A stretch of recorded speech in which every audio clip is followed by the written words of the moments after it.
This is Greg Troutwine with Maritime Reporter TV. We're very pleased to be with Jennifer Carpenter of the American Waterways Operators. And Jennifer, first and foremost, thanks for joining us. Thank you, Greg. So just to start us off, can you give us some insight as to how you see the current pandemic impacting the tug, towboat, barge industry and AWO itself? Yeah, absolutely. So, I felt like really in March, we were thrust into the acute phase of dealing with this pandemic, and our members were challenged to deal with the health and safety implications of it. I think they recognized immediately that keeping their crew members safe was absolutely key to keeping vessels moving, to keeping cargo moving. So they very quickly turned their attention to retooling operational practices, all with an eye toward keeping members safe. So that was kind of the acute phase. And AWO was really challenged as their trade association to support them in doing that at the same time as we had to focus on keeping AWO staff safe, which meant changing the way we did business. We weren't getting on planes and going out to see them. Over the last several months, we have really entered what I call the chronic phase of this pandemic. This thing is not a blip. We are going to be dealing with it for some time. And so we've been challenged, not only to deal with specific exigencies caused by COVID, whether operational, regulatory, economic, which has been huge, but also to attend to the other priorities which were important pre-COVID, and they're going to be important post-COVID. So stuff like defending the Jones Act and beating back the efforts of those who would repeal or waive it, making sure that our inland waterways infrastructure is modernized, is maintained in a way to support the maritime supply chain.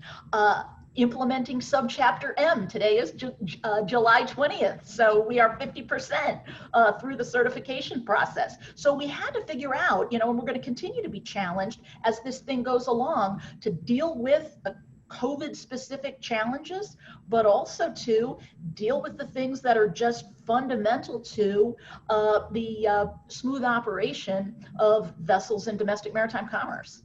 So Jennifer, I'm sure when you took the helm of AWO, I'll assume that you came in with a set of priorities and objectives. How has that changed, or has that changed? Yeah, so I think what's interesting, the goals haven't changed, but how we're going to meet them has had to change. So for example, one of the things that I said to AWO members as I made the rounds of our regional meetings in January and February was that I am committed to making AWO their indispensable organization. And I use the phrase crucial to helping your companies and our industry survive, adapt, and thrive in an ever-changing business and public policy environment. I had no idea how crazy that change was about to go. And I talked to them about, what is that going to look like in the first year? And I said, we are going to deliver advocacy results and safety resources that make a positive difference to you. We are going to deliver more nimble, dynamic communication that is focused on what you need to know. We are going to be excellent stewards of your resources. We are going to work better than we ever have with allied organizations so that we can leverage the contributions that members are making, not just to AWO, but to other industry groups. And I also said, we are going to listen deeply to you so that we really understand what you need, what you expect, what you aspire to, so that we can really transform AWO into that. So COVID, I thought deep listening was going to mean I'm flying around and I'm sitting down in person talking to members and, we're having in-person gatherings and no. I haven't been able to do that since March. So we had to find new ways of doing that because the imperative is the same. When we talk about delivering advocacy results, safety resources, that imperative was there. I didn't know back in March that among those imperatives were going to be making sure mariners were classified as essential critical infrastructure employees, or making sure that we have targeted liability protection as we are trying to pull out of this thing. So the specific needs have evolved, but I think the fundamental objectives have stayed the same. This might seem like a silly question given the backdrop that we've already discussed, But when you talk to your membership today, what are their primary concerns?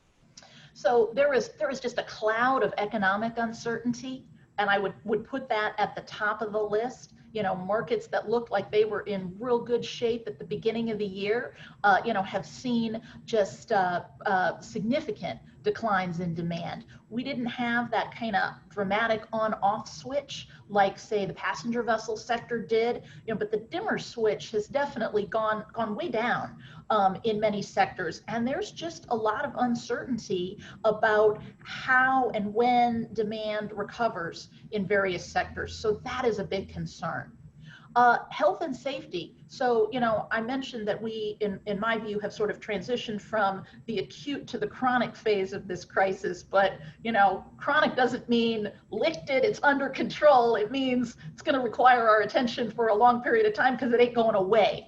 And so making sure that we're continuing to be successful in keeping the virus off the boats and keep crew members healthy. And that's a different kind of challenge than it was in, early April when everything was closed and there was kind of nowhere to go.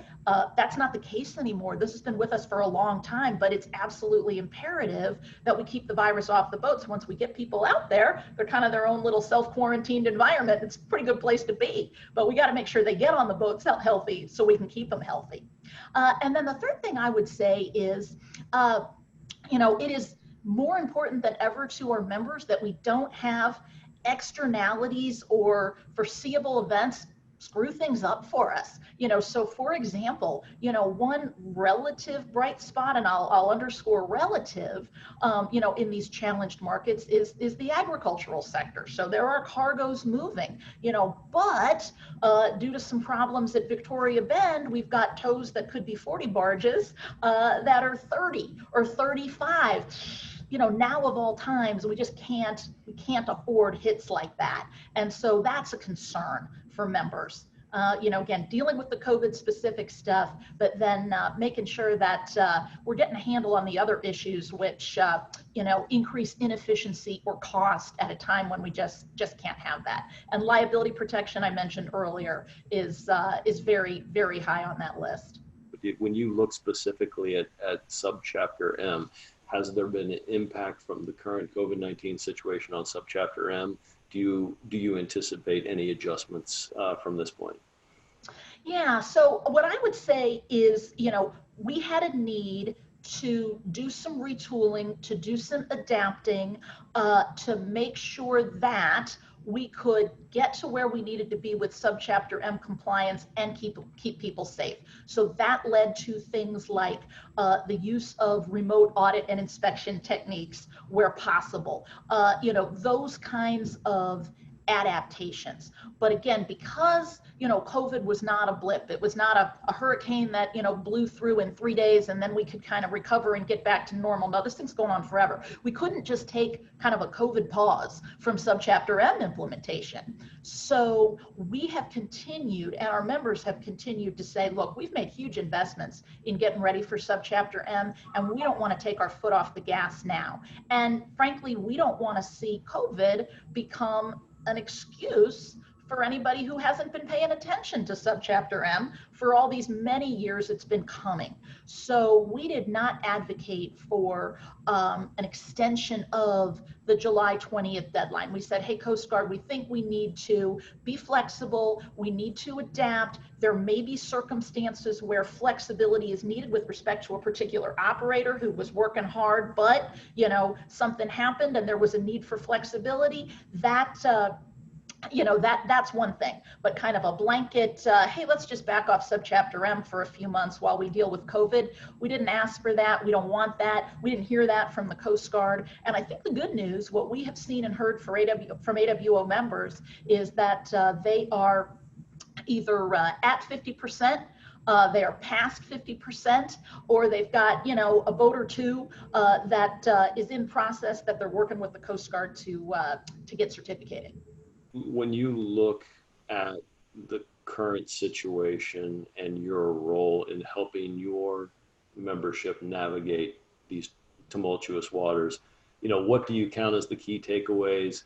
I would say two things. One is that our industry's past experience with safety management systems, with incident command, with crisis response. Those things have helped. They laid a good foundation for addressing the challenges of COVID. A pandemic was a different kind of challenge, than we have dealt with severe weather or security incidents. But a lot of the thought process and procedures were similar. So that was a good foundation. And I think, that is something as we look to build on and as we look to strengthen and improve those systems going forward, now we know pandemics happen. And so that's an area we'll look to tighten up. I think also just the value of that peer-to-peer industry information sharing is so important. And, we've been challenged to do that in new ways, in virtual ways. We don't have 300 members in a hotel ballroom in Chicago next month talking about safety issues, but we've got, 8 one-hour Microsoft Teams calls over the course of the summer where we're talking about some of those same things. So I've said before, if AWO didn't exist, the industry would need to invent it, because we need an advocate, in the tumultuous public policy environment that we're in. And we need a forum where we can come together as an industry and share experiences and best practices and concerns, and how are you dealing with that? So with all of the attention that you're starting to see on maritime and mariner issues, do you see any potential positives or impact from an increased awareness to the importance of maritime to the supply chain overall? Yes, absolutely. But I would just say there, Greg, that that's not going to happen just on its own, because people forget and people get busy and people move on. So it is absolutely critical, that we, as the industry's advocate, remind folks in government who did a great job earlier this year of recognizing, maritime workers, essential critical infrastructure. They got to be able to keep moving, even if we've got state and local stay-at-home orders. We got to keep this supply chain going. We got to remind them when their memories fade. The Jones Act, now more than ever, I think we've got just such clear evidence of the importance of controlling our own domestic maritime supply chain. And folks get that right now. We got to remind them so they don't forget. I think we've got a huge opportunity as folks have looked at, have been interested in kind of unsung heroes and frontline workers. And that's our industry. That's what mariners do. But our industry is less visible to the public, than many others. So we need to do our job and remind them and connect the dots. And so I think we're going to be, working on this for a long time, and we've got some great examples from this period that we can use to highlight just how valuable mariners and maritime are to, the economy, the security, and the everyday lives of people in this country.